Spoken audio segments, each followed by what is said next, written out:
तो दोस्तों, हर साल दिवाली के बाद आसमान में काला धुआं छा जाता है। शहरों का एक्यूआई लेवल बहुत हाई हो जाता है।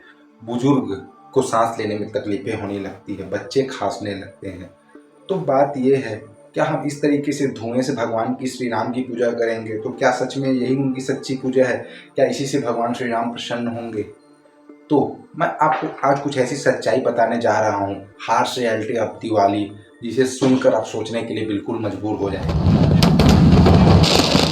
But this time, pollution has increased because of days of fireworks during Diwali.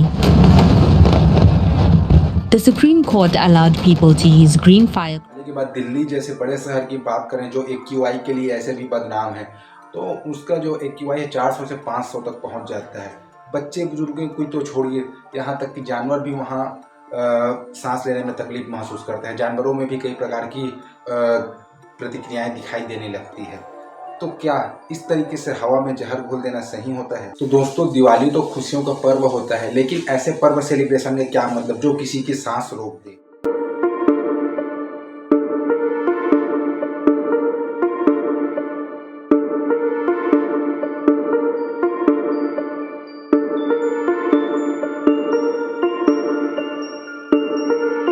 लोग कहते हैं कि ये हमारी धर्म है, ये हमारी परंपरा है कि जब दिवाली होती है तो पटाखा फोड़ना चाहिए। ये प्राचीन समय से चलती आ रही है। लेकिन मैं आपको बताना चाहूँ कि पटाखे फोड़ने की परंपरा सनातन धर्म से बिल्कुल भी नहीं आती है। तो ये जो बेसिकली मुगलों के समय से चालू की गई थी। मुगल राजा जो है आतिशबाजी दिखाते थे, अपने अमीरी का शो ऑफ करते थे कि भाई हमारे पास बहुत ज़्यादा धन संपदा है, हम इतनी सारी आतिशबाजी में पैसा खर्च कर सकते हैं, है ना। तो इस तरीके से परंपरा चली आ रही है।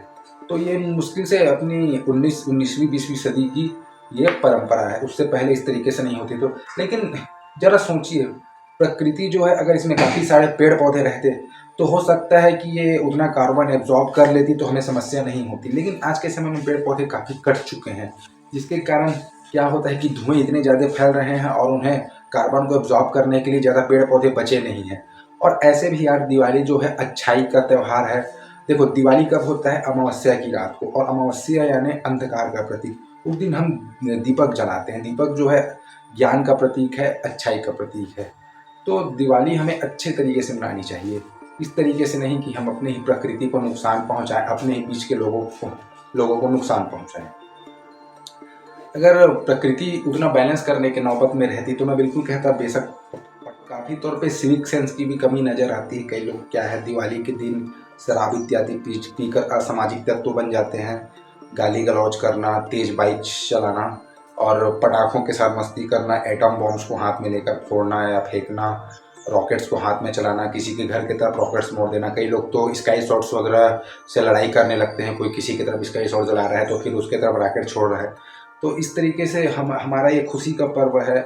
इस दिन हमारे साक्षात श्री रामचंद्र जी, जो सनातन धर्म के बहुत ही प्रमुख भगवान हैं, वे वनवास काट के वापस अयोध्या लौटे थे। रावण का वध करके, अर्थात बुराई का वध करके अयोध्या लौटे थे। इस चीज़ का हम सेलिब्रेशन करते हैं। लेकिन ये लफंगई क्यों?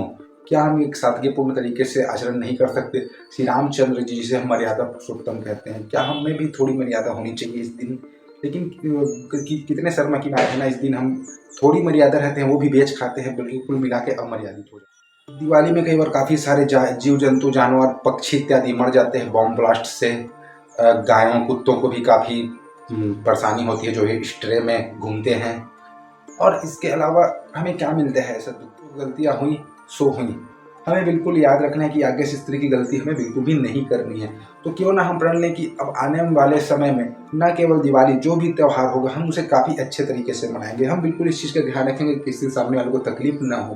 भाई, दिवाली में आप मिट्टी के दिए जलाइए, आप हो सके पेड़ लगाइए, हो सके आप राम भगवान की पूजा कीजिए, हो सके श्री रामचरितमानस या रामायण इत्यादि जो हिंदू स्कल्पचर्स हैं उनका आप पाठ कीजिए। और हो सके तो किसी गरीब को मिठाई दिलाइए, कपड़े दिलाइए, है ना।